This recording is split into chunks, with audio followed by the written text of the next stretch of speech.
वृंद श्री अद्वैत गदाधर शिवासादि गौर भक्त वृंद। हरे कृष्णा कृष्णा कृष्णा हरे हरे राम राम राम हरे हरे। ओम नमो भगवते वासुदेवाय।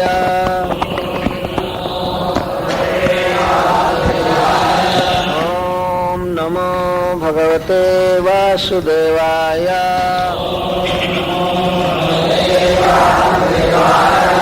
ओम नमो भगवते वासुदेवाय।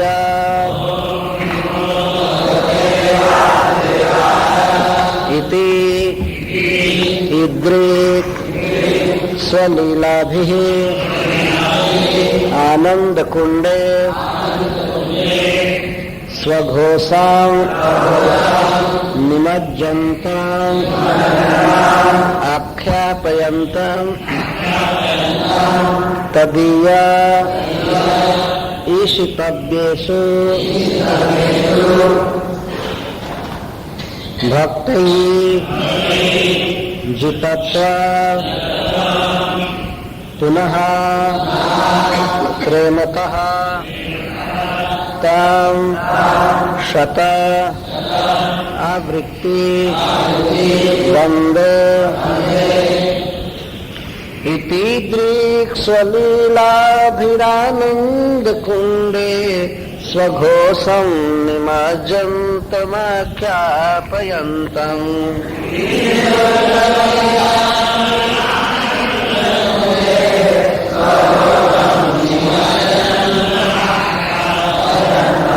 तदीयेषितव्येषु भक्तैर्जितत्वं पुनः प्रेमतस्तं शतावृत्ति वन्दे।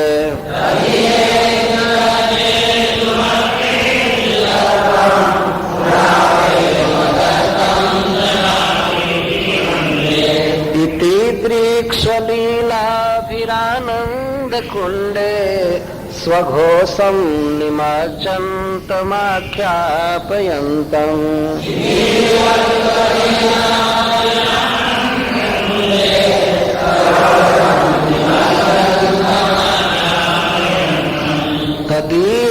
तदीयेषितव्येषु भक्तैर्जितत्वं पुनः प्रेमतस्तं शतावृत्ति वन्दे।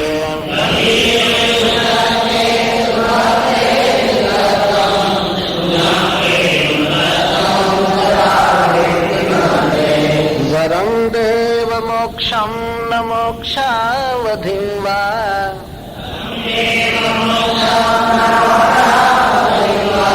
न चान्यं वृणेऽहं वरेशादपीह।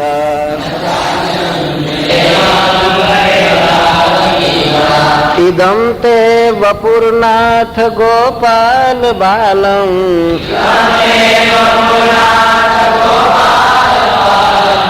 सदा मे मनस्या विरास्तां किमन्यहि।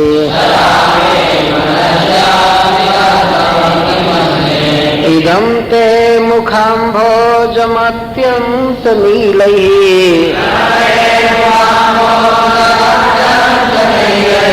घृतं कुन्तलैः स्निग्धरक्तैश्च गोप्या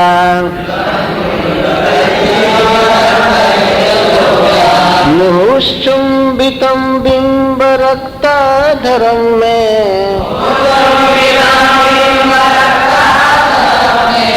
मनस्या विरास्तामलं लक्षलाभैः।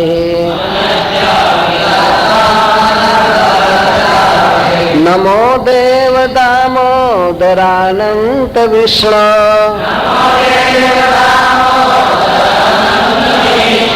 प्रसीद प्रभो दुःखजालाब्धिमग्नम्।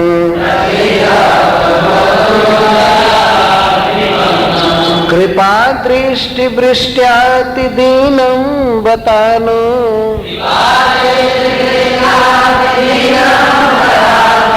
गृहाणे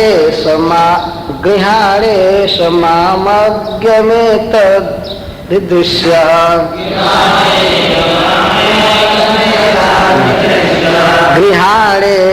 मामज्ञमेभ्य अक्षिदृश्यः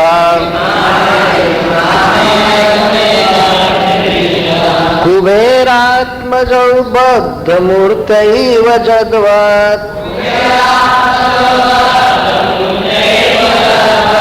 त्वया मोचितौ भक्तिभाजौ कृतौ च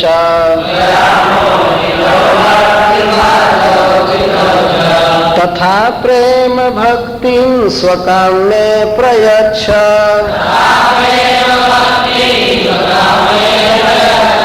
न मोक्षे ग्रहो मेष्टि दामोदरेह नमस्तेस्तु दाम्ने स्फुरद्दीप्तिधाम्ने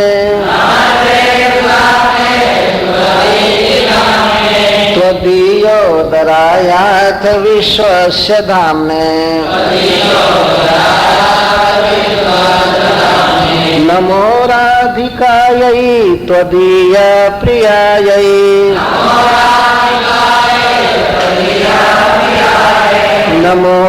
नमोऽनन्तलीलाय देवाय तुभ्याम् इति दृक्स्वलीलाभिरानन्दकुण्डे स्वघोषं निमज्जन्तमाख्यापयन्तम् तदीयेषु तद्येषु भक्तैर्जितत्वम् पुनः प्रेमतस्तं शतावृत्तिवन्दे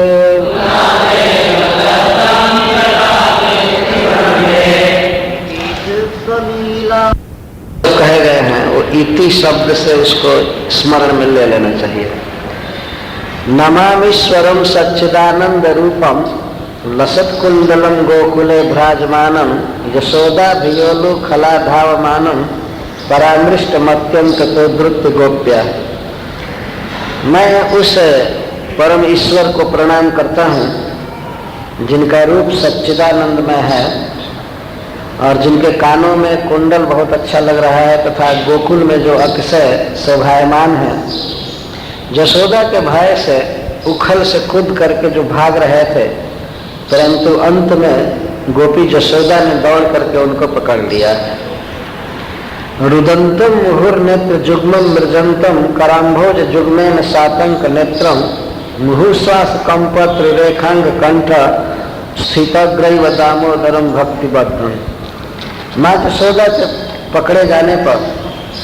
यशोदा के द्वारा पकड़े जाने पर जो बारंबार रो रहे थे और अपने दोनों कर कमल से अपने आँखों को मल रहे थे और उनके आँखों के आसपास काजल फैल रहा था, जिनके नेत्र भय से युक्त हैं और बारंबार दीर्घ निश्वास के कारण जिनका कंठ कांप रहा है, जो 3 रेखा से युक्त है, ग्रीवा को ऊपर करके माँ से कृपा की याचना करते हुए जो बांधे गए हैं, वास्तव में भक्ति से बांधे गए हैं, ऐसे प्रभु की मैं वंदना करता हूँ।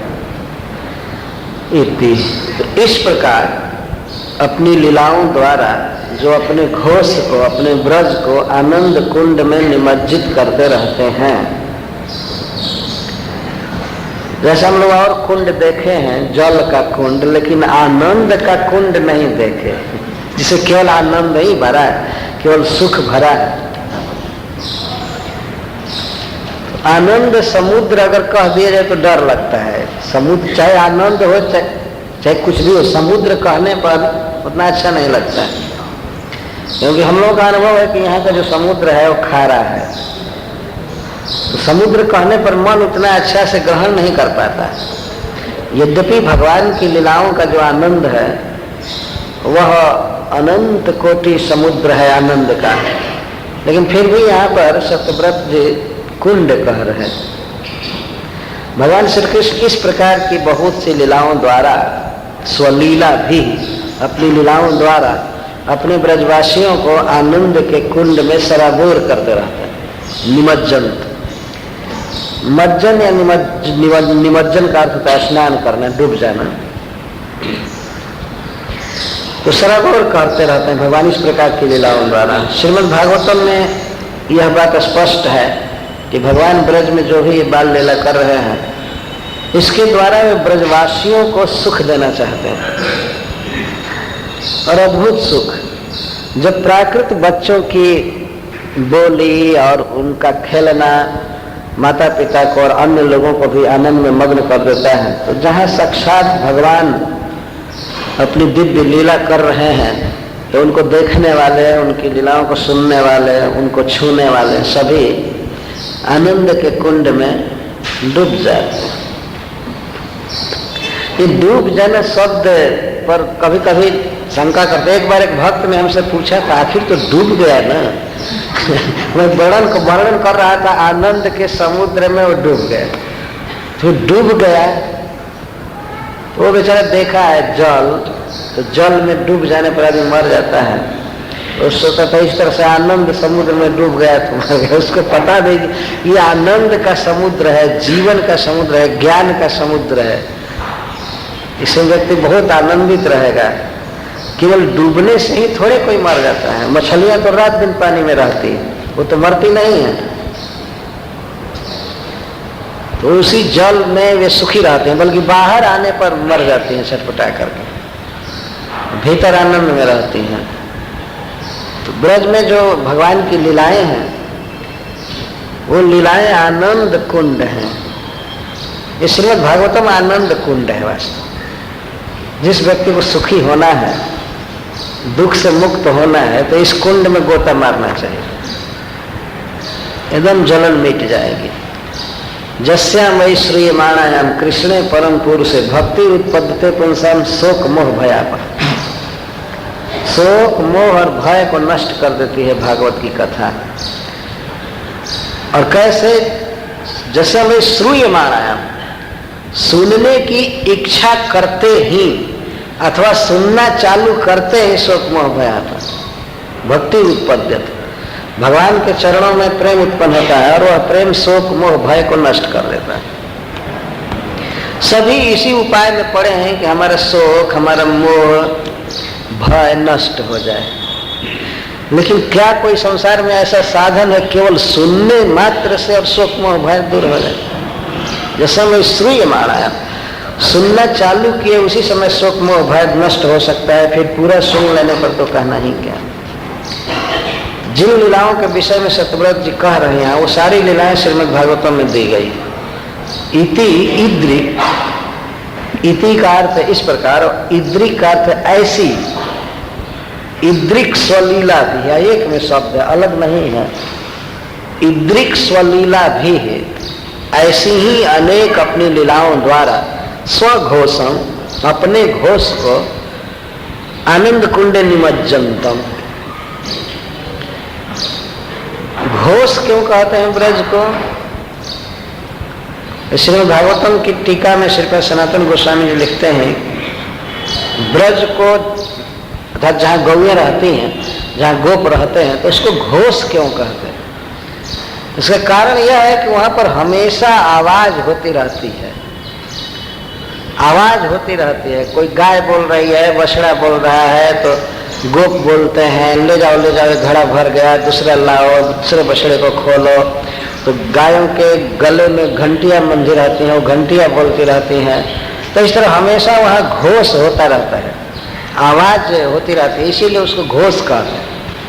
ये चुपचाप रहना मरा हुआ जीवन है वास्तव में।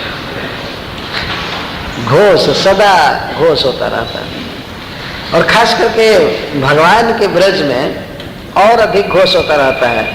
गोप सब भगवान की कीर्ति गाते रहते हैं, बच्चे बांसुरी बजाया करते हैं, कोई कुछ गा रहा है, कोई कुछ बजा रहा है, कोई बुला रहा है गौए को, ही करके बुलाता रहता है, और गौएं आवाज करती हैं, तो इसलिए उसको घोष कहते हैं। तो अपने घोष को अर्थात घोषस्थित ब्रजवासियों को, गोपियों को, गोपों को और बच्चों को, सबको आनंद के कुंड में भगवान डुबाते रहते हैं इस प्रकार की लीलाओं द्वारा। यद्यपि हम लोगों का ऐसा सौभाग्य नहीं है कि हम भगवान की उन लीलाओं में को प्रत्यक्ष देखें, साथ रहें, लेकिन भगवान वेदव्यास देव ने हम सबको यह सौभाग्य देने के लिए उन लीलाओं को श्रीमद् भागवतम में लिख दिया है। यदि यथार्थ उसका श्रवण कीर्तन किया जाए तो वही आनंद प्राप्त होगा जो भगवान को देख करके प्राप्त होता है। इस बार वृंदावन में मैं एक दिन कथा कह रहा था, भागवत सप्ताह, तो वर्णन था कि कृष्ण बलराम अक्रूर जी को लेकर घर जा रहे हैं गोदोहन के स्थान से। तो एक तरफ कृष्ण थे, दूसरे तरफ बलराम जी थे। ये दोनों भाई थोड़ा थोड़ा आगे चल रहे थे अक्रूर जी से। अक्रूर जी का एक एक हाथ पकड़े और एक एक हाथ में वे कुछ बर्तन लिए थे, दूध ले जा रहे थे या गायों को बांधने की रस्सी वगैरह। एक एक हाथ उनके फंसे थे और एक एक हाथ से श्री अक्रूर जी के हाथ पकड़ लिए थे। जैसे जा रहे थे, अक्रूर जी कभी कभी उनके मुख पर देखते जाते थे और अपना अहो भाग्य मानते थे। तो दोनों भाई इनको अपने घर ले जा रहे थे। यह कथा कहते समय मैं कहा कि अहो, उस समय वीडियो कैमरा रहा होता, ये फोटो लिया गया होता किस तरह कृष्ण बलराम अक्रूर जी को लेकर आ रहे हैं घर। जब मैं यह कहा तो एक माता जी बोल उठी, महाराज जी आप वीडियो ही तो दिखा रहे हैं हमें ऐसा नहीं लग रहा है कि हम सुन रहे हैं, हमें ऐसा लग रहा है कि हम देख रहे हैं। तो वास्तव में भगवान वेदव्यास जी ने इन लीलाओं को ऐसा लिखा है, इसको ठीक ठीक कहा जाए, सुना जाए तो यही अनुभूति होगी कि हम भी भगवान की उस लीला में हैं और हम भी भगवान कृष्ण को माँ यशोदा के द्वारा बांधते हुए देख रहे हैं और कृष्ण को रोते हुए देख रहे हैं। ये सारी लीलाएं मन में इसी तरह स्फुरित होती है। तो जो सुख है भगवान की उन लीलाओं में साथ रहने में मिलता था, वही केवल सुनने मात्र से सुख मिलता है। और भगवान यही सुख देने के लिए सबको, विशेषकर अपने भक्तों को, ये सब लीलाएं करते हैं। सो इस प्रकार से पराधीन होने की लीला क्यों करते हैं? तो दो कारण बता रहे हैं। एक तो स्वघोषम निमज्जनतम, अपने घोष को, ब्रजवासियों को आनंद कुंड में सराबोर करने के लिए, और दूसरा एक सिद्धांत का प्रचार भगवान करना चाहते हैं, आख्यापयंतम, व्याख्या करना चाहते हैं। आख्यापन का अर्थ होता है प्रचार करना है। भगवान प्रचार कर रहे हैं किनको?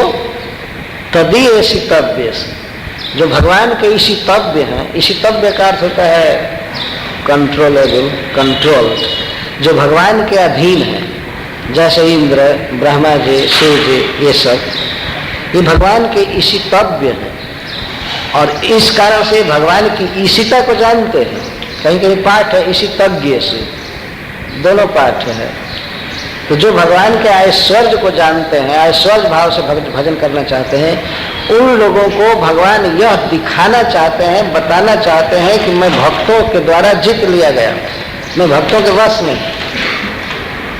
इन बड़े बड़े देवताओं को भगवान ये प्रीच करना चाहते हैं कि मैं अपने भक्तों के वश में हूँ, जैसे यशोदा के वश में मैं हूँ। अब यशोदा मुझे खिलावे पिलावे चाहे बांधे, जो इच्छा कर ही रही।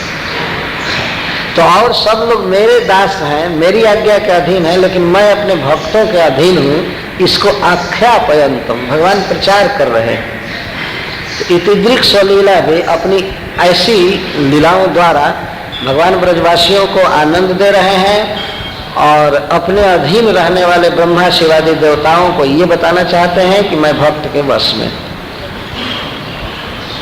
माँ यशोदा कभी ऐसा नहीं समझती है कि कृष्ण को अब थोड़ा बुद्धि हो गई है, ये हो गया है। वो यही समझती है कि ये तो एक बच्चा है, इसको खाने का भी ज्ञान नहीं है, कभी कभी मिट्टी खाने लगता है। मिट्टी खाने पर हाथ पकड़ करके डांटती है कि अरे लाला ये क्या खा रहा है, क्या हमारे घर में माखन नहीं है? क्यों खाया, क्यों खाया? छड़ी दिखा करके कहती है उगलो उगलो। तो श्री कृष्ण जल्दी जल्दी माटी को लार बना करके और निगलने लगते हैं कि मुख खोलने के बाद माँ देख न पाए, जल्दी जल्दी। मिट्टी का अंश थोड़ा थोड़ा है, लेकिन भीतर लार बना करके, लाला बना करके और जल्दी जल्दी उसको घोट रहे हैं। घोटने के बाद कहते हैं ना हम भक्षितवानम सर्वे मिथ्या विशंसिना, माँ मैं नहीं खाया हूं। तो माँ कहती है ये सब तुम्हारे सखा कह रहे हैं कि तुमने मिट्टी खाया है, अभी अभी पता चला। कहते सर्वे मिथ्या विशंसिना, ये सब झूठ बोलने पर पड़े हुए हैं, इनका काम ही है केवल झूठ बोलना। एक टीकाकार कहते हैं कि भगवान यह कह रहे हैं कि ना हम भक्षितवान अम्ब, इसका अर्थ है अम्ब हे माँ न अहम एवं भक्षितवान अपितु सर्वे, भक्षितवंत सर्वे शब्द इधर लगाने पर, माँ मैं ही नहीं खाया हूं, ये सब खाए हैं। इसीलिए तो भगवान अपने मुख में सबको दिखा दिए, बाद में दिखाए सारे गोप है, सारा विश्व है, सारे देवता है, सब खाए हैं, मैं ही नहीं खाया हूं, यह भी अर्थ किया गया। लेकिन तत्कालिक अर्थ जो माँ यशोदा समझ रही है उसका यही अर्थ है कि ना हम भक्षितवान अम्ब, माँ मैं नहीं खाया हूँ मिट्टी, मैं मिट्टी क्यों खाऊंगा, मैं तो तुम्हारा दूध पीता हूँ, दूध ही मुझे बहुत अच्छा लगता है, माटी क्यों खाऊंगा। और वास्तव में खाए थे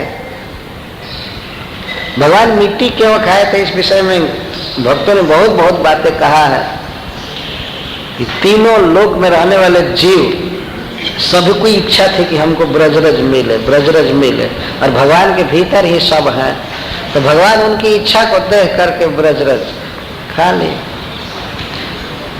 एक भाव कहते हैं हरीश्वरी जी कि भगवान परशुरामावतार में यह पृथ्वी द्विजों को दे दिए थे, ब्राह्मणों को। तो भगवान ने सोचा कि उस समय पूरी पृथ्वी दे दिया था ब्राह्मणों को, द्विजों को, तो इस समय थोड़ी पृथ्वी तो देनी चाहिए, थोड़ा अंश देना चाहिए द्विजों को, दांतों को। छोटे छोटे दांत थे, उनको मिट्टी दे रहे हैं, दांत को भी द्विज कहते हैं। एक बार जन्म का दांत टूट जाता है, पहला दांत टूट जाता है, दूसरी बार जन्म लेता है, इसलिए दांत को भी द्विज कहते हैं। इस तरह बहुत से भाव दिए गए हैं, बहुत से भाव दिए गए। तो भगवान कहा था मैं माटी नहीं खाया हूँ। भगवान का इस तरह से झूठ बोलना इतना प्रिय लगता है, इतना प्रिय लगता है कि क्या कहा जाए। और माँ देखी है खाते हुए, तो ऐसी बात नहीं है कि केवल उन लोगों के बताने से कह रहे। जब बलराम जी ने कहा कि माँ कृष्ण माटी खा रहा है, माटी खा रहा है, तो माँ जा करके धीरे धीरे देखी तो सचमुच खा रहा है। और जब माँ हाथ पकड़ ली कि क्या कर रहे हो, तो कुछ भी नहीं, वो जल्दी जल्दी मिट्टी को भीतर करने लगे। और जब उनको विश्वास हो गया कि मुख साफ हो गया, मिट्टी का कोई अंश नहीं है, तब कहते ना हम भक्षितवानम सर्वे मिथ्या विशंसिना, माँ मैं बिल्कुल नहीं खाया हूँ मिट्टी, ये सब झूठ बोलते हैं। तो माँ कहती है इनको तो मान लेती हूँ कि ये झूठ बोलते हैं। और ते कुमार ते अग्रज अपि अयम वदति, तुम्हारा अग्रज भी कह रहा है, तुम्हारा बड़ा भाई, ये तो झूठ नहीं बोलेगा। तो भगवान कहते ये बलराम भी वैसे ही है, ये भी कोई ये तो हमारे पीछे पड़ा हुआ है। भगवान अजीब ढंग से बोलते ये भी वैसे ही है, ये कोई काम का आदमी नहीं है।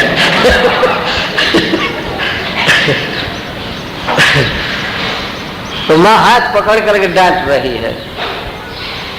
यदि सत्य गिरस्तरी समक्षम पश्य में मुखम, तो भगवान कहते हैं यदि सत्य गिरा, माँ यदि तुम ये समझ रही हो कि ये सारे गोप सखा हमारे सत्यवादी हैं और बलराम भी अब सच बोलना चालू कर दिया है, अगर तुमको ये विश्वास है तो समक्षम पश्य में मुखम, मेरे मुख को सामने देख लो।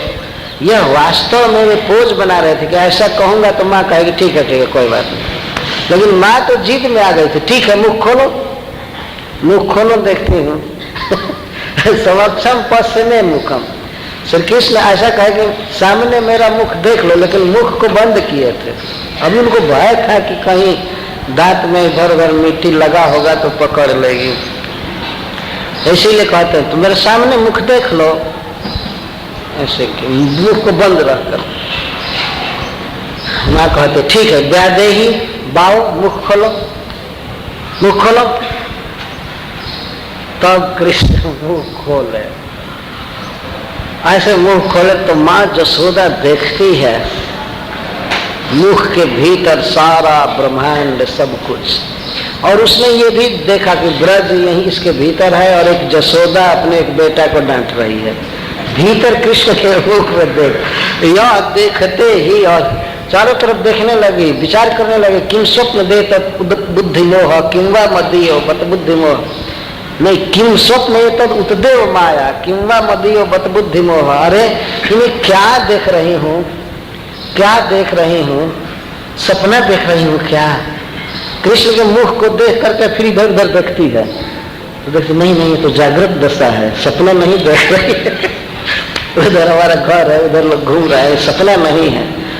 कोई देवता की माया है क्या, किसी की माया है क्या?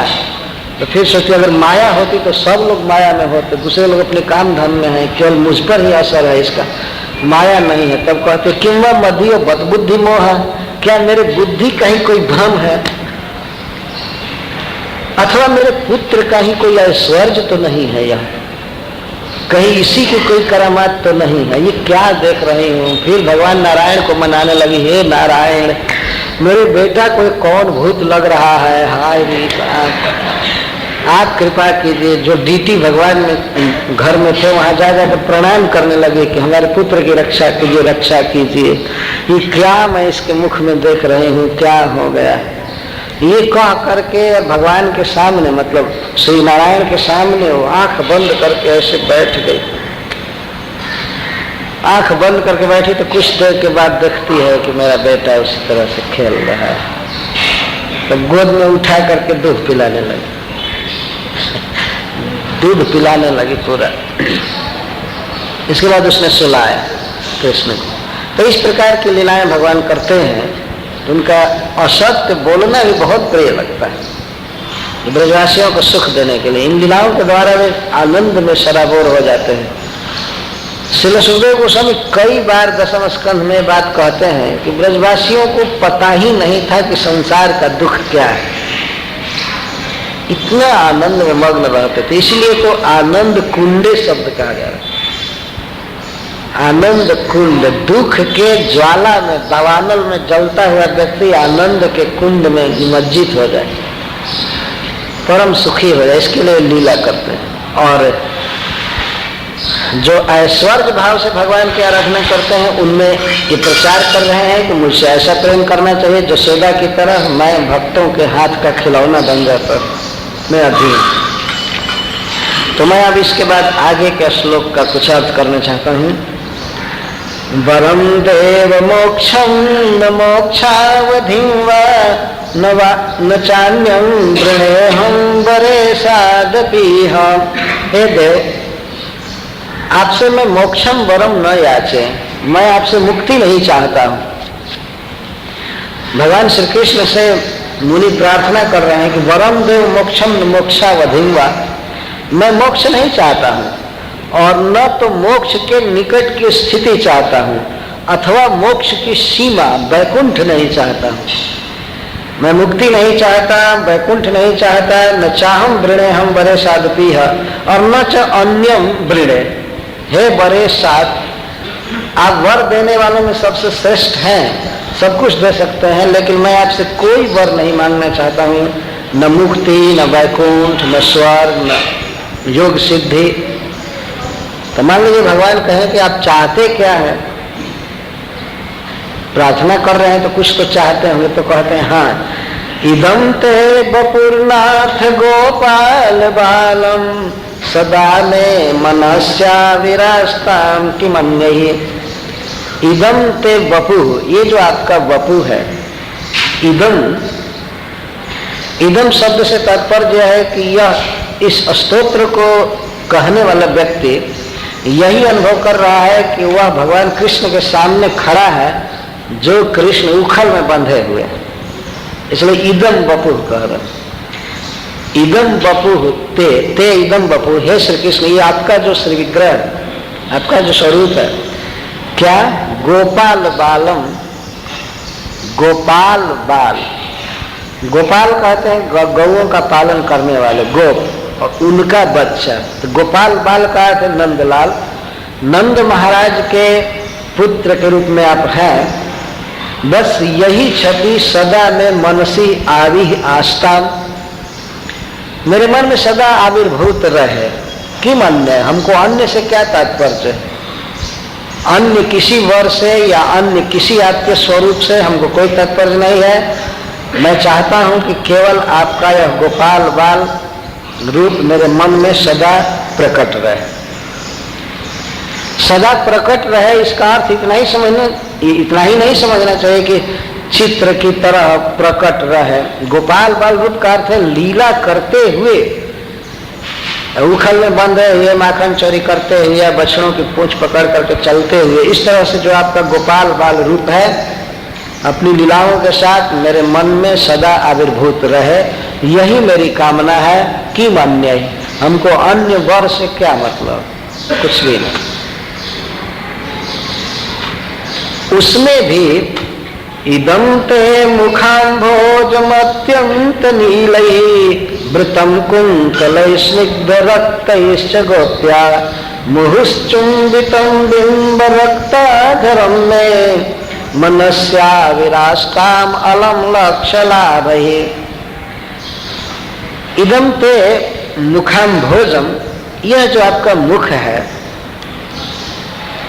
बाल कृष्ण भगवान के मुख की याद करके कहते हैं इदम ते मुखाम्भोजम, ये जो आपका मुख कमल है वह अत्यंत नीलही कुंतलही वृतम, अत्यंत काले काले अलकों से आवृत, अत्यंत नीलय। अत्यंत नीलय का अर्थ है काला।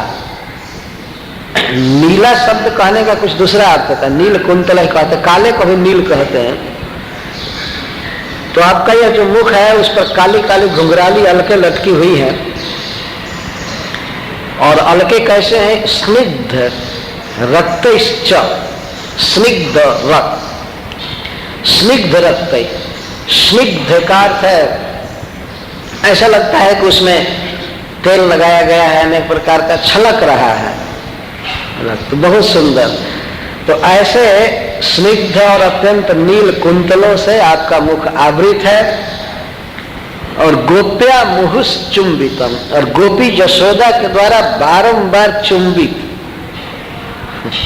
माँ जशोदा श्री कृष्ण को गोद में लेकर के मुख को बारंबार चुमती। और कैसा मुख है, एक तो हम भोज कह रहे हैं और दूसरा बिंब रक्ता धरम। जिस मुख में बिंब फल के समान, कुंदरू के समान लाल अधर है, उसको माँ जशोदा चूमती रहती नहीं बस। बच्चे भी बड़े प्रसन्न होते हैं उनको उनका चुंबन किया जाता है, छोटे छोटे बच्चों का, बिल्कुल छोटे बच्चे जो गोद में। तो माँ जशोदा जिस मुख को हमेशा चुमती रहती है, और जो मुख कमल काली काली घुंघराली अलकों से, स्निग्ध अलकों से युक्त है, वह मुख मेरे मन में सदा आविर्भूत रहे। हमको अलम लक्ष्य लाभ है, और लाखों लाखों लाभ से कोई मतलब नहीं। अलम लक्ष्य लाभ है, एक लाभ नहीं, लाखों लाख लाभ, मतलब योग सिद्धि, मोक्ष या परमेष्ठ या नागपृष्ठ, जो कुछ भी है, हमको इससे कोई मतलब नहीं। हमको एक ही चीज चाहिए कि आपका मुख कमल हमारे मन में सदा स्फुरित रहे, और सदा यह याद रहे कि आपके मुख पर नीली नीली अलके हैं, और गोपी जशोदा बार बार आपके मुख को, अधर को चूम रही है। बस यही हमें याद रहे, और कुछ भी नहीं चाहिए। कितनी सुंदर प्रार्थना है। इदं ते मुखाम्भोजम अत्यंत नीलय वृतम कुंतलय स्निग्ध रक्तैश्च गोप्या मुहुश्चुंबितम बिंब रक्ताधरम में। इस जगत में जो बच्चे होते हैं तो उनका शरीर जो होता है प्राकृत होता है, धातु से बना हुआ, अस्थि, रक्त, मांस। जब यह इतना सुंदर लगता है और ऐसे मुख को भी माताएं चुमती हैं तो उनको सुख मिलता है। जहाँ सच्चिदानंद घन भगवान हैं, उनके मुख को चुम करके उनको दूध पिला करके माँ यशोदा को कितना सुख मिलता होगा, इसकी कौन कल्पना कर सकता है। तो यही रूप मेरे मन में सदा आविर्भूत रहे, ऐसी आप हम पर कृपा कीजिए। अलम लक्ष्य लाभ है। नमो देव दामोदरानंत विष्णु प्रसीद प्रभो दुख जालाधिमग्नम। हे दामोदर, हे उखल में बंधे हुए, आपके उदर में दाम है, रस्सी है। हे देव, हे विष्णु, आप मुझ पर प्रसन्न होइए। मैं दुख के जाल रूपी समुद्र में घिरा हुआ, दुख के समुद्र में पड़ा हुआ, आप कृपा दृष्टि से मेरी तरफ देखिए। गृहाण समामज्ञ में दक्ष दृश्य, आप मुझ पर कृपा कीजिए। तो मान लीजिए भगवान इनसे पूछे कि आप क्या कृपा चाहते हैं। पहले तो कह रहे थे कि आपका यह गोपाल बाल रूप मेरे मन में उदित हो, फिर कहते हैं कि आपका यह मुख मेरे मन में सदा उदित रहे, और अब कहते हैं कि मैं दुख से घिरा हुआ हूँ। हे विष्णु, मुझ पर प्रसन्न होइए, मुझ पर कृपा कीजिए। तो आप चाहते क्या हैं? तो कहते हैं कि आप मुझे दिखाई पड़िए, यही बालक रूप में आप मुझे दिखाई पड़िए। और पुनः प्रार्थना कर रहे हैं, कुबेरात्मजौ बद्ध मूर्तै व जद्व त्वया मोचितौ भक्ति भाजौ कृतौ च। आप उखल में बंधे थे, और बंधे बंधे ही कुबेर जी के दोनों आत्मजों को आपने अनुग्रहित किया, कृपा किया उन पर। यह अद्भुत बात है कि भगवान बद्ध थे, बंधे थे, और बंधे बंधे कुबेर के पुत्रों को मुक्त किए। तो दो मुक्त पुरुष बद्ध भगवान की स्तुति कर रहे थे। बहुत सुंदर छवि होती। अब तक तो बद्ध जीव भगवान की स्तुति करते हैं, लेकिन मुक्त जीव बद्ध भगवान की स्तुति कर रहे थे, उखल में बंधे हुए। भगवान अपने कर्म के कारण, अपराध के कारण माँ के द्वारा बांधे गए थे। माँ की दृष्टि में कृष्ण ने बहुत बड़ा अपराध किया था। मटका फोड़ देना, माँ को हैरान करना, इधर उधर भागना। तो उसने बांधा था, यह कृष्ण की एक सजा थी, और कृष्ण स्वयं खोल नहीं सकते थे। और जमलार्जुन दोनों वृक्षों से जब कुबेर के दोनों पुत्र प्रकट हुए, तो वे लोग भी खोलना नहीं चाहते थे। ये प्रश्न हो सकता है कि वे क्यों नहीं खोले कृष्ण को। वो तो देवता थे, समर्थ, खोल सकते थे, तो वो खोले नहीं। हरीश्वरी जी इस पर बहुत सुंदर उत्प्रेक्षा किए हैं कि भगवान उस समय सगुण थे। गुण का अर्थ रस्सी होता है, गुण के साथ थे, तो सगुण होकर के ही उन्होंने इनका उद्धार किया था। गुण के साथ, रस्सी के साथ होकर उद्धार किया था। तो उन लोगों ने सोचा कि भगवान को निर्गुण नहीं करना है, बिना रस्सी के नहीं करना है, रस्सी के साथ ही रहने दीजिए। और वे चाहते थे कि कृष्ण का बंधा हुआ रूप ही हम लास्ट में देख करके जाए, और अपने लोक में भगवान की इस लीला का प्रचार करें। इसलिए खोलना नहीं चाहते थे, भगवान का खुला हुआ रूप वो देखना नहीं चाहते थे, बद्ध रूप ही देखना चाहते थे रस्सी में। तो कुबेरात्मजौ बद्ध मूर्तै व जद्व त्वया मोचितौ भक्ति भाजौ कृतौ तौ। ये चाव तो कुबेर आत्मजौ, कुबेर जी के दोनों पुत्र नल, कुबर और मणि के आपके द्वारा उद्धृत हुए, आपने उन पर कृपा किया। कैसे? बद्ध मूर्त्या एवं, बद्ध मूर्त्या एवं। आप बंधे थे, माँ के द्वारा बांधे गए थे, और उसी रूप से आपने उद्धार किया उनका। केवल उद्धार ही नहीं किया, केवल वृक्ष योनि से उनको मुक्त नहीं किया, बल्कि भक्ति भाजौ कृतौ च। भक्ति भाजौ कृतौ, भक्ति के पात्र बन गए वे। भाज का अर्थ होता है बर्तन, भाजन, भक्ति भाजौ, भक्ति के पात्र बनाए गए, अर्थात लबालब उनमें भक्ति भरी गई। वे वृक्ष जोनि से भी मुक्त हुए, और आपने उन्हें भक्ति का दान दिया जैसा उन्होंने मांगा था। वाणी गुणानुकथने श्रवणौ कथाया इत्यादि प्रार्थना किया। तो भगवान उनको भक्ति दिए, मुक्त भी किए, भक्ति दिए।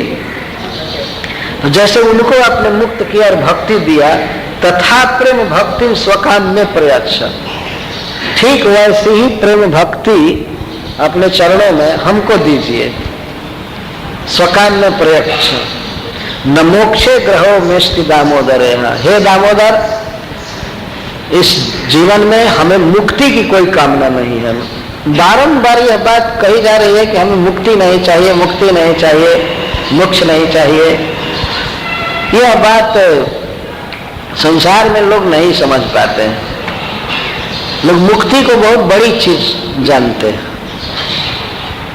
लेकिन जो व्यक्ति भगवान श्री कृष्ण के प्रेम में मग्न हो जाता है वो मुक्ति को तो पूछता नहीं है। बिलमंगल ठाकुर कहते हैं कि हे कृष्ण, जब आपके चरणों में हमारा प्रेम रहेगा तो मुक्ति तो मुकुलितांजलि सेवते स्मरण, मुक्ति हाथ जोड़ करके खड़ा रहेगी कि कब उसको हम सेवा का मौका दें। मुक्ति हाथ जोड़कर खड़ा रहते और वैष्णव पूछते नहीं है। बारंबार यह का 3 बार ये बात कही जा रही है, हमको मुक्ति नहीं चाहिए, हमको ये नहीं चाहिए, अलम लक्ष्य लाभ है, हमको ये नहीं चाहिए। ईश्वर संसार में कहीं जाए तो मोक्ष शब्द का बड़ा आदर है। हाँ, इसे मोक्ष मिलेगा, इसे मिलेगा। मोक्ष का अर्थ भी भगवान का पार्षदत्व ही होता है। विष्णु अनुचरत्वम ही मोक्षम आवर मनीषिणा। मनीषी लोग कहते हैं कि विष्णु की जो नित्य दासता है उनके धाम में, यही मोक्ष है। पर भगवान श्री कृष्ण की बाल लीला के आनंद में डूबा हुआ व्यक्ति इस मुक्ति को भी नहीं चाहता। एक भक्त ने लिखा है कि हम वैकुंठ नहीं जाना चाहते हैं। क्यों नहीं जाना चाहते हैं? क्योंकि वहां पर फालतू 2 बाह का भार कौन ढोएगा। वहां सुनते हैं कि 4 बाह हो जाता है, वो व्यंग कर रहा है। सुनता है वैकुंठ में 4 बाह हो जाता है, तो फालतू 2 बाह में ढोना नहीं चाहता। इतना ही ठीक है। मतलब द्विभुज रह करके गोलोक वृंदावन धाम नहीं मैं रहना चाहता हूँ। मैं भगवान नारायण के धाम में नहीं जाना चाहता। एक कवि ने बहुत सुंदर उत्प्रेक्षा किया है, गंगा जी की महिमा लिखा है। इस बात पर मुझे ये बात याद आ गई। गंगा जी की महिमा लिखा है तो एक बहुत बड़ा पापी गंगा जी में स्नान करने जा रहा था, तो उससे कोई व्यक्ति सावधान कर रहा है, देखो गंगा में स्नान मत करो, गंगा में मत जाओ, अन्यथा गंगा तुम्हारी बहुत दुर्दशा कर देगी। तो कभी लिखा है कि गंगा जी में स्नान करने से शिव लोक प्राप्त होता है, शिव जी का स्वरूप हो जाता है जीव। इसलिए ये लिखा, कई बातें लिखी है, विष्णु स्वरूप हो जाता है, शिव स्वरूप हो जाता है। तो सावधान करो, तो देखो गंगा में स्नान कर रहे हो ना, तो इस जीवन के बाद तुम्हें नग्न रहना पड़ेगा, वस्त्र नहीं मिलेगा पहनने को। इसका मतलब शिव जी हो जाओगे तो फिर नग्न रहना पड़ेगा। तो प्रकारांतर से गंगा जी की महिमा बता रहा है कि अगले जन्म में तुम नग्न रहोगे और खाने पीने के लिए मिठाई कभी नहीं मिलेगी, जहर खाया करोगे। ये गंगा इतनी मतलब ये बुरी नदी है, ठीक नहीं है। और सांप लगाना पड़ेगा गले में, चीता की राख लगानी पड़ेगी, और बूढ़ा बैल मिलेगा उसी पर घूमोगे। इसलिए ये मत नहाओ गंगा, गंगा बहुत खतरनाक है। और उसी कवि ने एक पद में लिखा है, एक बार गंगा जी में नहाने एक व्यक्ति जा रहा था, बहुत बड़ा पापी था। गंगा जी के पास पहुंचा, तट पर नहा नहीं पाया, तट पर मर गया। तट पर बैठा था, सोया था, बैठा था, तो पापी नहीं, एक सांप, मैं भूल रहा हूं, एक बहुत बड़ा सांप गंगा जी के पास गया और गंगा जी ने वो कुछ खाना चाहता था, सांप किसी जीव को कुछ करना चाहता था। तब तक तो गरुड़ जी देख लिए उस सांप को और वे खाने लगे गंगा जी में। तो छिपा रहा, गंगा जी में मृत्यु हो गई तो गरुड़ जी जो उसको खाने के लिए लपक रहे थे और गंगा जी में मरा तो तत्काल चतुर्भुज रूप हो गया उसका, और उन्हीं गरुड़ जी के कंधे पर चढ़कर वैकुंठ गया जो खाना चाहते थे। ये गंगा जी की महिमा है। वो सांप गरुड़ जी के कंधे पर सवार हुआ भगवान के धाम में गए। गरुड़ जी बड़े प्रेम से ले गए उसको। गंगा जी में शरीर छोड़ने की महिमा कवि वर्णन करता है। तो इसी तरह से एक प्रकारांतर से कहा जाता है मुक्ति कोई बहुत अच्छी चीज नहीं है, लेकिन वैसे देखा जाए मुक्ति का वास्तविक अर्थ, तो उसका वास्तविक अर्थ है भगवान का भक्त होना, मुक्त हो गया, सर्वोपाधि मुनि मुक्तम। लेकिन मुक्ति शब्द का जो अर्थ लोक में प्रचलित है, वास्तव में बहुत भयावह चीज है, वो ठीक नहीं। तो भक्त लोग हैं जो भगवान की बाल लीलाओं में आसक्त हो जाते हैं, वे लोग भगवान के अन्य लीलाओं में मन को जाने नहीं देते हैं। उसी को ये कह रहे हैं बद्ध मूर्ति व जगवत कुबेरात्मजौ बद्ध मूर्ति व जगवत्वया मोचितौ भक्ति भाजो कृतौ च तथा प्रेम भक्ति शोकाम्य प्रयक्ष मुख्य ग्रहो में श्री दामोदर। हे दामोदर, मेरा मोक्ष में आग्रह नहीं है, मोक्ष जो चाहते हैं उनको दिया कीजिए, हमको तो बस उखल में बंधे हुए आप दिखाई पड़िए और उसी रूप में हमारा प्रेम दीजिए, प्रेम भक्ति दीजिए। इस मनोरथ की सिद्धि के लिए पुनः प्रणाम कर रहे हैं। नमस्तेस्तु दामने स्फुरत दीप्ति धामने त्वदीयो दराया च विश्वस्य धामने। मैं उस रस्सी को प्रणाम कर रहा हूं, उस दाम को प्रणाम कर रहा हूं जिसमें आप बांधे गए। और कुबेर जी के दोनों पुत्र जब जा रहे थे स्वर्ग अलकापुरी, तो लोग बारंबार प्रणाम कर रहे थे। भगवान जिस रस्सी में बंधे थे उस रस्सी को प्रणाम कर रहे थे कि धन्य हो रस्सी, तुम यदि नहीं उधर में होती तो भगवान हमारा उद्धार नहीं करते। तो वास्तव में भगवान ने उद्धार नहीं किया था, रस्सी और उखल ने उद्धार किया था। तो इसलिए उखल को ही प्रणाम कर रहे थे, बार बार रस्सी को प्रणाम कर रहे थे। ध्यान दो, तो इसके पहले भगवान कई बार दोनों वृक्षों के बीच से गुजरे थे। वो बच्चों के साथ आंख बिछौनी खेलते थे तो वृक्षों के आसपास इधर उधर घुमा करते थे, हजारों बार खेले थे, उनका आलिंगन भी किए थे, उनके बीच से गुजरे थे। लेकिन इस बार जब वो चले तो उखल अटक गया और भगवान ने खींचा रस्सी को, तो दोनों वृक्ष धराशायी हो गए, मूल से उखड़ गए। तो इसीलिए नलकुबर और मणिग्रीव दोनों उखल को बार बार प्रणाम कर रहे हैं। तो सतव्रत मुनि भी यहाँ प्रणाम कर रहे हैं। नमस्तेस्तु दामने ते दामने नमः अस्तु, आपके दाम को प्रणाम है, रस्सी को प्रणाम है जो आपके उदर में बंधा हुआ है। भगवान ने उद्धार किया कुबेर के पुत्रों का, तो उसमें साधन। आज तक वैष्णव गण भगवान के इस रूप को वास्तव में बहुत पसंद करते हैं, बंधे हुए रूप। तो आपके दाम को नमस्कार है। स्फुरित दीप्ति धाम, जो रस्सी चमक रही है, आपके उदर में बंधी हुई रस्सी और उखल में बंधी हुई, उस रस्सी को हम प्रणाम कर रहे हैं जो बहुत चमक रही है। तो दियो दराया, आपके उदर को प्रणाम, जिसमें रस्सी बंधी हुई उस उदर को, पेट को प्रणाम कर रहे हैं। आपके उदर को प्रणाम है जो विश्व का धाम, संपूर्ण विश्व जिस उदर के भीतर है, वह उदर एक रस्सी में अट गया है, रस्सी से बंधा हुआ है। ऐसे उदर को, पेट को हम नमस्कार करते हैं। और अंत में प्रणाम करते हैं श्री राधिका को मैं प्रणाम करता हूं, उनकी कृपा से आप मिलेंगे। नमो राधिकाय त्वदीय प्रियाय, आपकी परम प्रियतमा श्री राधा को मैं प्रणाम करता हूँ। नमो अनंत लीला देवाय, हे अनंत लीला विलासी, इस तरह से अनंत लीला करने वाले आपको मैं प्रणाम करता हूँ। अथवा अनंत के साथ लीला करने वाले, बलराम जी के साथ लीला करने वाले आपको मैं प्रणाम करता हूँ। इस तरह से दामोदराष्टक पूरा हुआ। मैं तो संक्षेप में केवल अनुवाद किया इसका, तो व्याख्या नहीं किया। वास्तव में व्याख्या तो श्रीमद् भागवतम में है।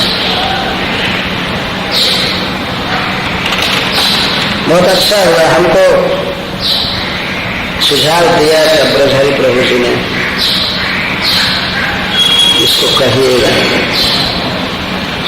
उनकी भक्ति से कुछ स्फुरना हुई। हरे कृष्ण।